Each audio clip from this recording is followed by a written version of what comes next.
Pokoknya yang paling penting bagi saya adalah reputasi saya atau keluarga saya untuk misalkan pernikahan politik gitu ya. Kalau dia komitmennya diikat ke situ, bisa-bisa aja Oke. ngobrol. Oke. Perlu ngobrol. Tapi nggak perlu pacaran.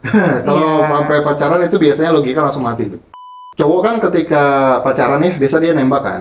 Dia nembaknya gini, aku suka sama kamu, mau nggak jadi pasangan aku gitu Iya, ya. iya. Terus biasanya ada kata-kata embel-embelnya tuh. Kalau kita cocok, kita nikah. Oke.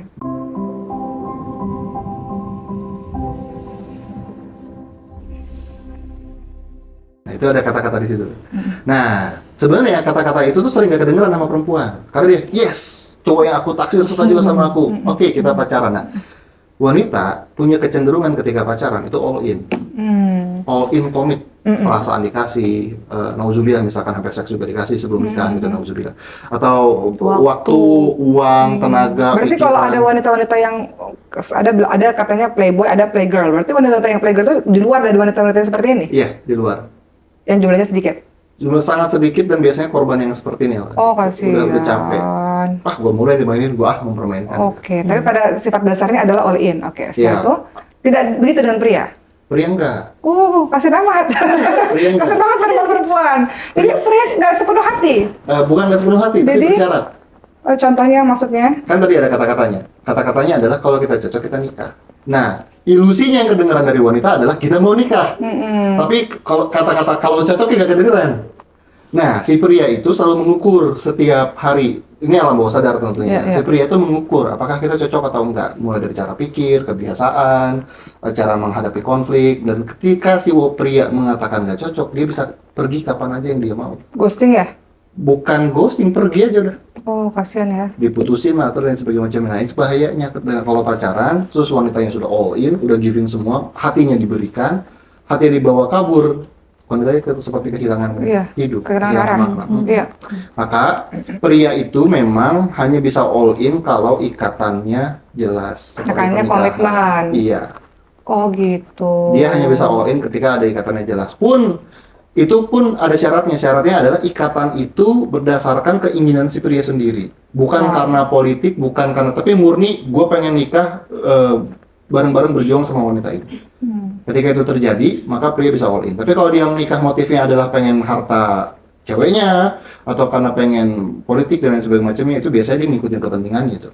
Kan benar gini ya Coach ya, wanita-wanita yang cerdas-cerdas ini tadi kan berdasarkan kliennya Coach ya, untuk urusan-urusan pendidikan segala macam cerdas. Giliran urusan cinta kan jadinya kan nggak bisa loh. Kadang-kadang untuk urusan cinta tiba-tiba jadi orang paling bodoh sedunia, dia nyakitin diri dia sendiri, dia nangis berhari-hari, dia nggak produktif lagi.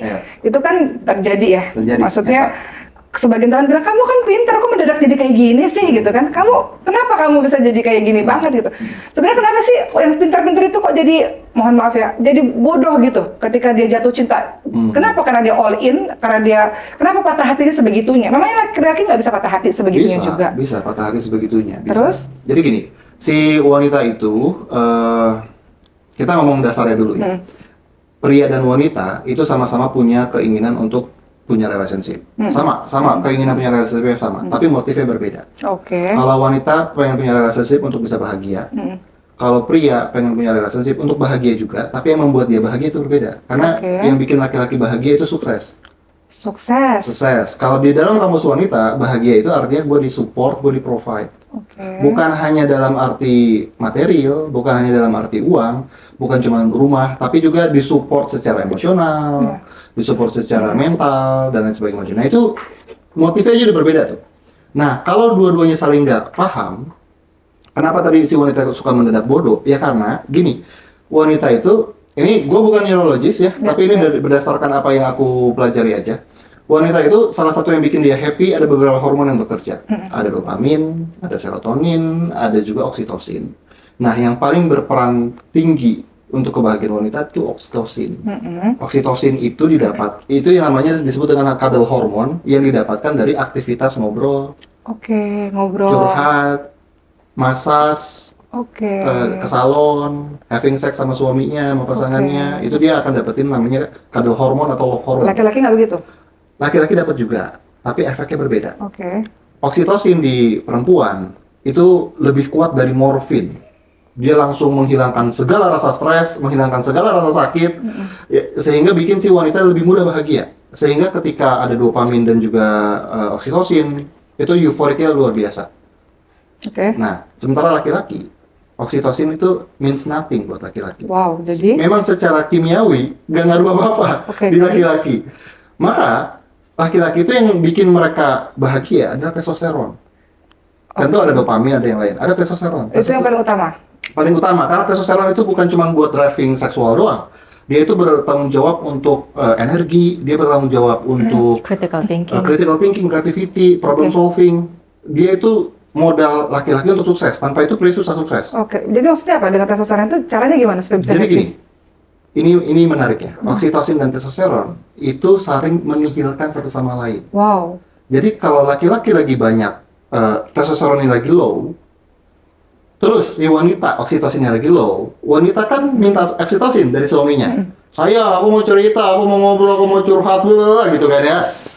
Si laki-laki lagi low tuh testosteron. Ketika lagi low testosteron, dia gak punya energi untuk mendengerin. Oke. Makanya biasanya si laki-laki ketika lagi dicurhatin dia langsung, udah gini aja, langsung kasih solusi. Sementara wanita kan nggak butuh solusi. Wanita ini cuma butuh, saya pengen didengar, saya pengen ngobrol. Nah, si pria yang lagi low ini, kalau misalkan dia ngeladenin, oke deh yuk kita ngobrol, aku dengar. Maka yang terjadi adalah oksitosin akan naik di si laki-laki. Oksitosin meningkat akan menihilkan Oh, oke, testosteron. oke. Menarik ya? Kasihan dong si Kasihan. prianya. Makanya laki-laki kalau keseringan low bed, keseringan testosteronnya rendah, Caranya supaya naik lagi gimana? perlu sendiri masuk gua.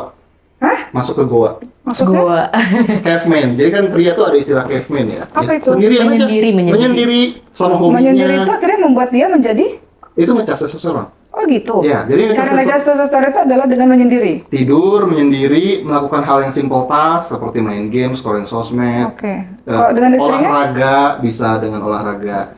Dengan Hobi. pola tidur, Kalau dengan makanan istrinya? bisa. Berhubungan sama istri.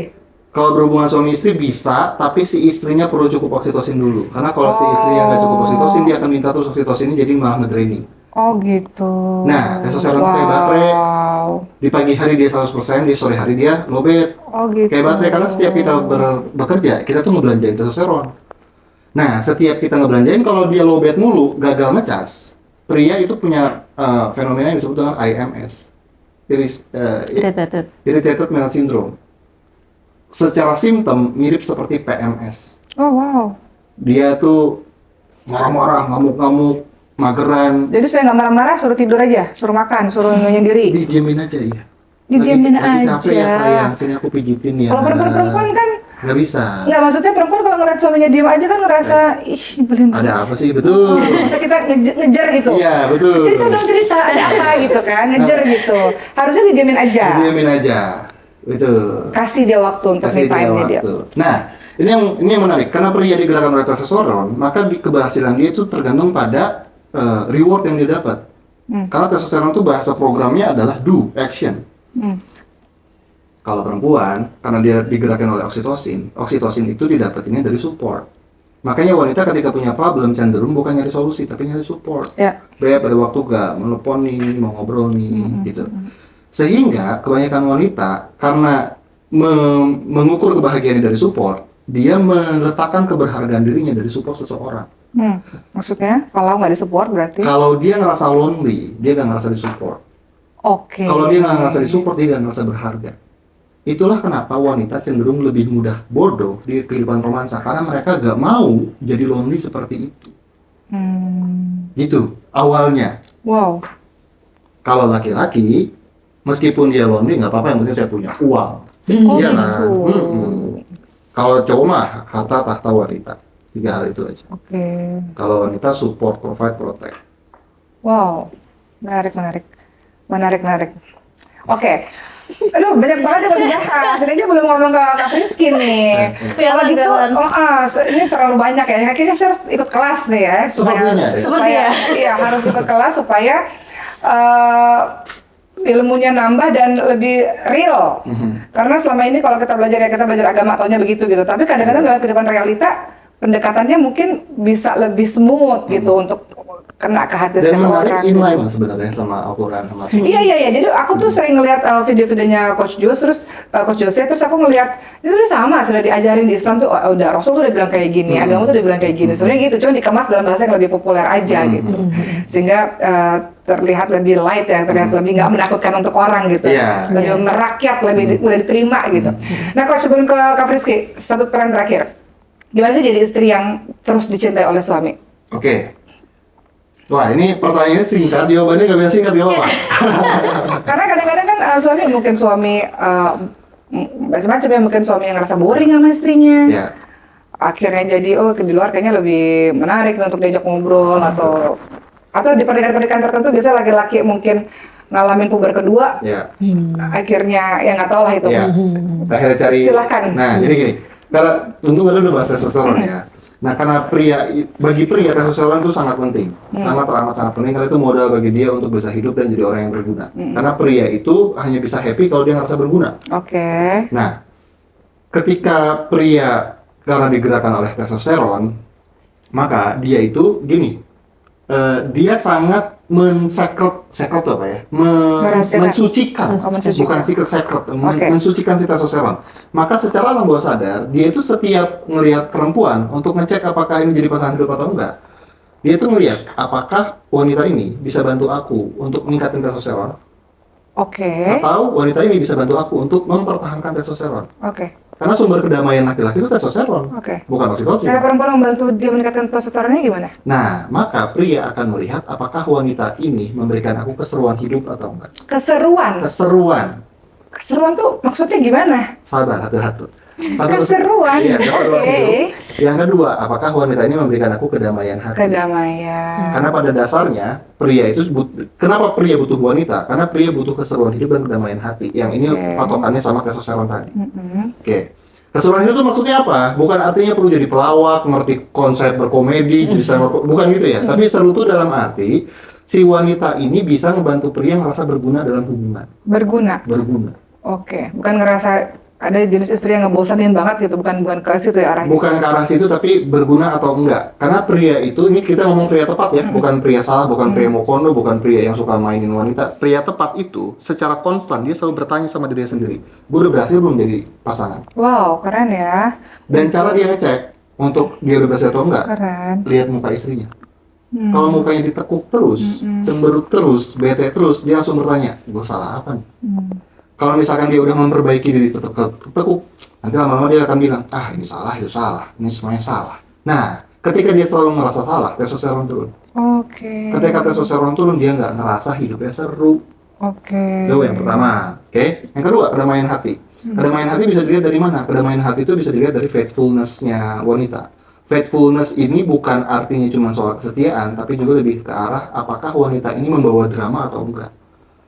Karena ketika wanita terlalu, tapi saya hal kecil jadi besar, terus juga hal yang nggak penting jadi penting, terus juga Nggak suka ya laki-laki digituin ya?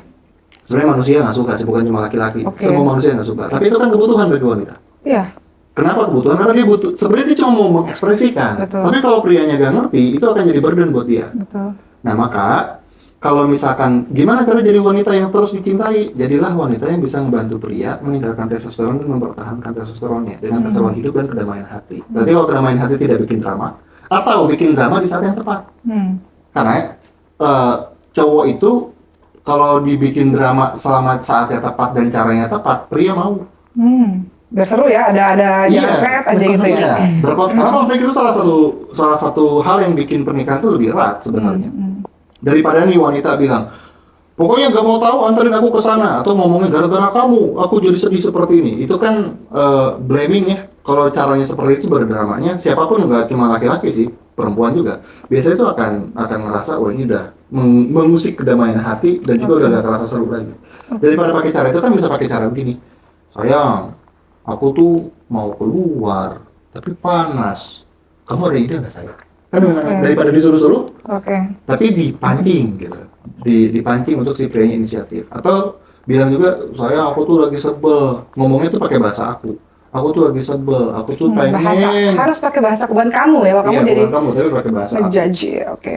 Nah, ketika itu terjadi, si pria tidak merasa terhakimi dan dia si testosteronnya kejaga.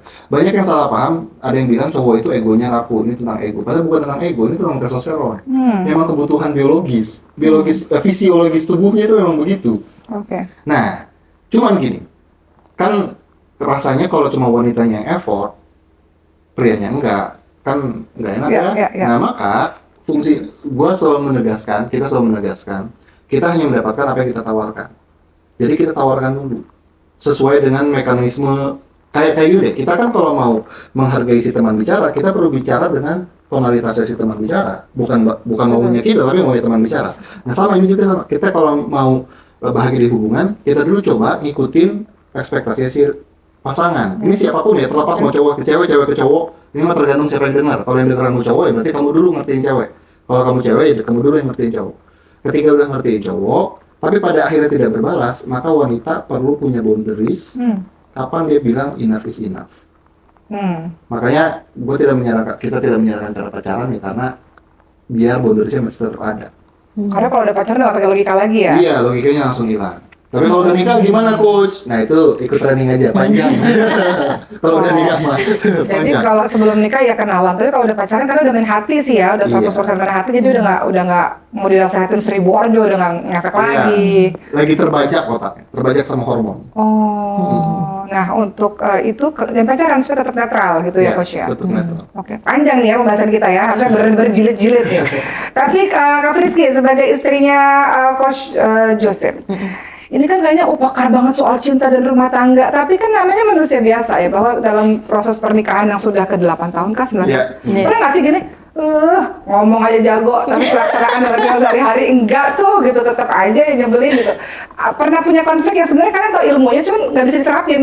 Pernah. Karena dalam kondisi yang lagi marah, kekecewaan, apa kalian itu gimana tuh? Biasanya kalau lagi kayak gitu-gitu tuh gimana tuh? Pernah ada momen kita berantem hebat, pernah sampai saya keluar rumah meskipun cuma di teras ya, maksudnya nggak mau masuk rumah gitu pernah. Tapi ya. Terus tapi seiring berjalannya waktu semakin untungnya karena kita berdua terus sama-sama suka belajar, jadi terus belajar. Sering bertambahnya usia pernikahan, kita lambat laun semakin dewasa gitu. Jadi meski misalnya pernah tadinya berantem misalnya seharian, sekarang jadi lebih berkurang durasinya. Tapi ilmu-ilmunya tuh maksudnya diterapkan nggak sih dalam? Diterapkan sih, maksudnya ada efek besar banget nggak sih untuk kehidupan keluarga kalian? Besar banget. Jadi kita tuh kayaknya udah hampir nggak pernah mempermasalahkan hal-hal yang kecil gitu. Jadi kita sekarang kalau berantem itu berarti itu udah penting tuh buat kita. Tapi jadi beban nggak sih? Kadang-kadang gini kan, semua orang kan memandang, oh kalian ini ahli nih, oh berarti Coach Jose ini ahli banget dalam bidang rumah tangga dan sebagainya. Ada beban nggak sih kalau, kan kita nggak pernah tahu ya rumah tangga tuh seperti apa gitu. Jangan sampai nih rumah tangga saya kenapa-napa nih, rumah tangga saya harus jadi rumah tangga teladan nih. Masa saya bisa ngomong sejago ini rumah tangga saya juga bermasalah, kan nggak mungkin. Ada beban gitu nggak sih? Atau sebenarnya atau gimana? Nggak ada sih. Alhamdulillahnya nggak ada. Karena mungkin itu tadi ya, kita punya ilmunya dan ilmu yang kita pelajarin bahwa sejago-jagonya kita punya ilmu, kita tetap manusia gitu. Kita tetap bisa dikasih masalah sama Allah yang masalahnya mungkin pada saat itu seolah-olah di luar kuasa kita. Tapi ujungnya ya karena alhamdulillahnya di pernikahan kita juga mementingkan keimanan sama Allah. Jadi ujung-ujungnya ketika kita ada suatu masalah, kita nggak memandang, ini masa gue coach percintaan, rumah tangga gue begini, nggak sih, nggak pernah kita begitu. Kalau aku sih nggak ada ya. Lebih ke arah bukan karena wah aku perlu menjaga, tapi lebih ke arah karena aku nggak peduli pandangan orang aja. Karena aku tidak bertanggung jawab atas apa yang terjadi di pikiran orang. Aku hanya bertanggung jawab atas apa yang aku katakan dan apa yang aku lakuin aja. Jadi apapun yang terjadi di masa depan ya kita nggak tahu ya. Tapi dalam arti selama kita bertanggung jawab, pikiran orang udah nggak relevan. Jadi kalau aku lebih ke arah nggak peduli. Sama satu lagi kayak gini, ini cerita pribadi ini nggak pernah orang lain tahu, cuman sekedar share aja. Kadang-kadang kayak saya kan berceramah gitu. Kadang-kadang dalam ceramah itu kan ngebahas, hari ini kita lagi ngebahas tema tentang sabar. Padahal pada hari itu, detik itu, kita dalam kondisi yang lagi diuji kesabarannya gitu. Jadi biasanya kalau gitu ini fun fact yang orang nggak tahu. Biasanya kalau lagi dalam kondisi begitu, aku pribadi ya itu menghindari ayat-ayat itu. Jadi ketika dalam kondisi yang kata jemaah misalnya hari ini bahas tema sabar ya, padahal dalam hari itu atau saat itu atau dalam beberapa hari itu nggak bisa menerapkan itu. Jadi biasanya aku akan bilang kita ganti ya temanya gitu. Karena aku nggak mungkin bilang sesuatu yang hari itu aku lagi diuji dan aku nggak sampai hati menyampaikan kepada orang karena sebenarnya itu nasihat buat diriku sendiri. Coach kayak gitu nggak sih? Atau sebenarnya udah kayak robot aja udah ngomong aja gitu. Atau sebenarnya nggak bisa nih, aku juga lagi ada masalah ini, aku menghindari dulu deh tema yang ini ganti tema yang lain. Atau gimana sih Coach? Jadi entah kenapa ya, ini sepertinya memang kutukan pembicara. Pembicara itu diuji dengan materi yang dia cari sendiri. Nah kalau aku, karena aku itu bukan specifically tentang rumah tangga, tapi aku lebih ke arah basic. Basic itu dalam arti kita hanya bertanggung jawab dengan apa yang kita katakan, ucapkan. Kita tuh ngambil pilihan itu perlu ekologis. Itu yang aku ajarin ke customerku. Nah, dulu ketika awal-awal aku diuji besar tuh di situ. Setiap aku ngomong ada aja yang bilang, "Hey, fokuslah pada dirimu sendiri, orang lain nggak bisa dikendalikan," gitu. Ada, itu pasti ada. Cuman kalau aku kejadiannya selalu aku habis ngomong pulangnya diuji. Pas besok ada ngomong lagi, ujian udah selesai. Aku ngomong hal yang baru diuji lagi. Sampai berkali-kali. Tapi alhamdulillah sih bisa teratasi. Yang jelas ini pelatihannya sudah berbelas-belas tahun ya, udah masuk ke 13 ya. Dan tidak bisa dipungkiri bahwa dengan tahun ke-13 bukan tahun yang sebentar untuk bukan trial error sih, cuman pengalamannya jadi banyak banget untuk menangani klien dengan kasus yang berbeda-beda. Jadi lebih ahli dan lebih ahli gitu. Sebelum kita terakhir closing statement dari Coach Jose untuk nasihat buat teman-teman supaya mendapatkan jodoh sejati, supaya pintar, nggak bego-bego amat gitu ya, supaya nggak patah hati. Itu kan di rumah sakit jiwa kan paling banyak gara-gara cinta kan. Dan bagi orang yang nggak pernah ngerasain, mereka ketawa loh, gara-gara cinta doang kayak gitu. Kamu aja belum ngerasain, coba kamu belum ngerasain patah hatinya kayak gimana gitu kan.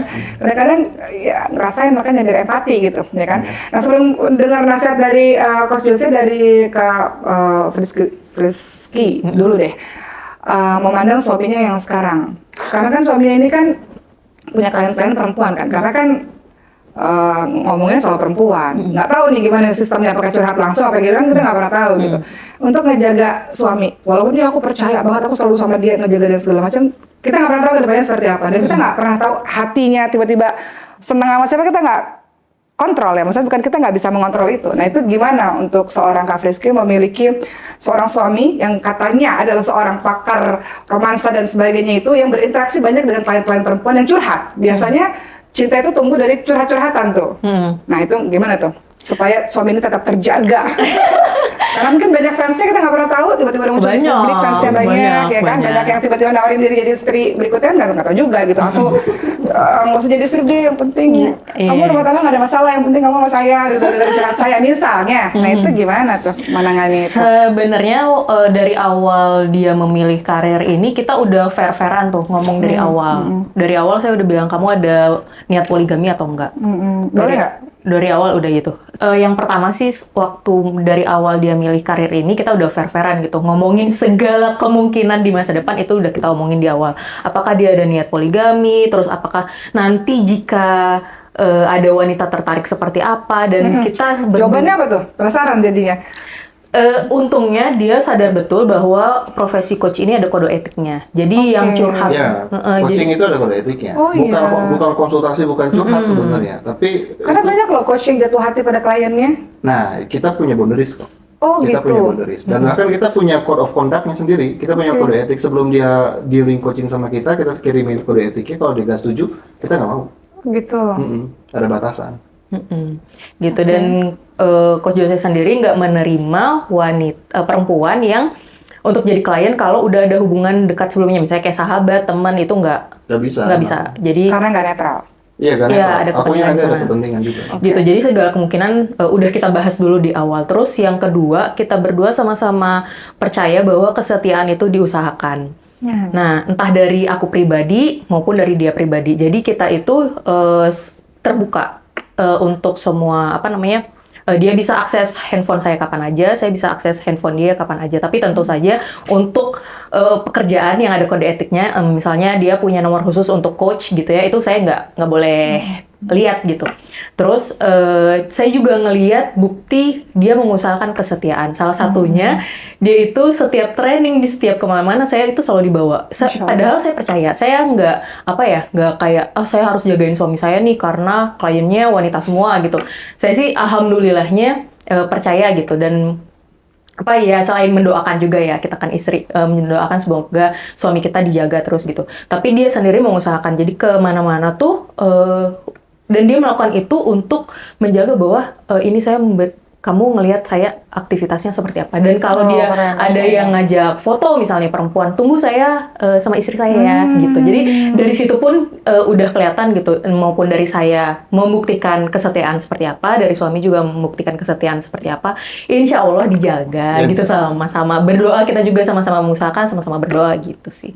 Oke, dari Coach mungkin ada closing statement untuk perbincangan kita yang panjang ini ya. Biasanya kalau podcast itu cuma setengah jam, selesai 20 menit, ini 1 jam loh guys ya. Coba Coach berikanlah kata-kata pamungkas untuk menolong para wanita-wanita di luar sana. Silakan Coach. Kalau aku sih pengen berpesan bahwa wanita sadarlah bahwa kamu tuh berharga, bahwa mereka itu layak untuk bahagia. Karena wanita itu salah satu sumber sumber katalisator emosi paling besar dan juga sumber kebahagiaan di muka bumi. Karena kita percaya satu wanita yang bahagia bisa bikin dunia jadi lebih indah, dan pada saatnya nanti wanita kalau udah jadi bahagia, udah kalau jadi ibu bisa doain yang baik buat anaknya, bisa mendidik yang baik buat anaknya, dan bahkan kita jadi kayak gini aja kan nggak lepas dari doa ibu ya. Maka kita percaya kalau misalkan rumah tangganya bahagia, anaknya bisa bahagia dan bisa tumbuh jadi generasi yang lebih kuat. Sebenarnya main aim kita itu sih sebenarnya, oke. Jadi kita tuh bukan ngurusin cinta sebenarnya. Kita tuh pengen wanita itu nanti bisa melahirkan generasi yang lebih kuat karena rumah tangganya bahagia. Kalau rumah tangganya bahagia itu dimulai dari sebelum pernikahan. Iya. Dari awal sebelum pernikahannya cara jalannya seperti Jangan salah pilih pasangan guys ya. Betul. Masya Allah, alhamdulillah hari ini belajar banyak sekali. Untuk teman-teman semua yang penasaran tentang Coach Jose bisa ngeliat di Instagramnya dan ikut coachingnya. Bagi sebagian teman yang, kalau saya pribadi sih ya, kalau saya boleh bilang, saya nyaranin sih teman-teman untuk sebelum menikah untuk ikut coaching-coaching seperti ini. Kenapa? Karena banyak banget pengalaman-pengalaman atau teman-teman yang curhat ya ketika sudah menikah, jadi nggak bisa gimana dong, karena dulunya salah ya, ketika prosesnya salah gitu, sehingga harus menderita di masa pernikahannya. Oleh karena itu cari ilmu dengan sebanyak-banyaknya. Sekarang ilmu sudah tersebar luas, salah satunya dengan coaching-coaching kayak gini. Jangan bilang masalah cinta nggak penting, ikut coaching-coaching, salah besar. Kadang-kadang kita nggak punya pengalaman, kita nggak ngerti solusinya kayak gimana. Kadang-kadang kalian ngerasa bahwa udah berilmu, udah punya ilmu agama, ternyata nggak juga, karena realitanya hal-hal yang detail itu nggak dibahas detail banget di agama tuh enggak ya. Agama hanya kasih panduan iya, tapi kadang-kadang kita juga bingung mengaplikasikan itu gimana dalam kehidupan sehari-hari. Jadi ikut coachnya, banyak baca-baca atau banyak nonton video-videonya. Saya pribadi nonton video-videonya Coach Jose ya, Masya Allah, dan belajar dari kisah-kisah banyak orang yang diceritakan sama Coach supaya hal itu nggak terjadi sama kamu gitu. Jadilah orang pintar ya. Kadang-kadang orang pintar jadi bodoh nih ketika jatuh cinta. Jangan kayak gitu ya. Makasih udah nonton hari ini. Komen di bawah kira-kira kalian mau dengar vlog tentang apa lagi. Mudah-mudahan video ini bermanfaat untuk kalian semua. Semoga Allah jaga selalu cewek-cewek pintar di luar sana. Tetap terus pintar insya Allah. Pintar dalam karirnya, pintar dalam kerjaannya, pintar dalam cinta juga. Dan dapat yang terbaik. Jodoh sejati kalau kata Coach Jose. Makasih ya Coach. Makasih ya. Lancar ininya company-nya dengan niatan bantu banyak orang. Supaya mereka terselamatkan dan nggak bunuh diri. Ya. Nggak nyakitin diri sendiri. Sering banget tuh perempuan-perempuan nyakitin diri sendiri. Ya mudah-mudahan dengan apa yang kita sampaikan pada hari ini bantu kalian semua. Thank you for watching. Kita ketemu di podcast berikutnya. Dah.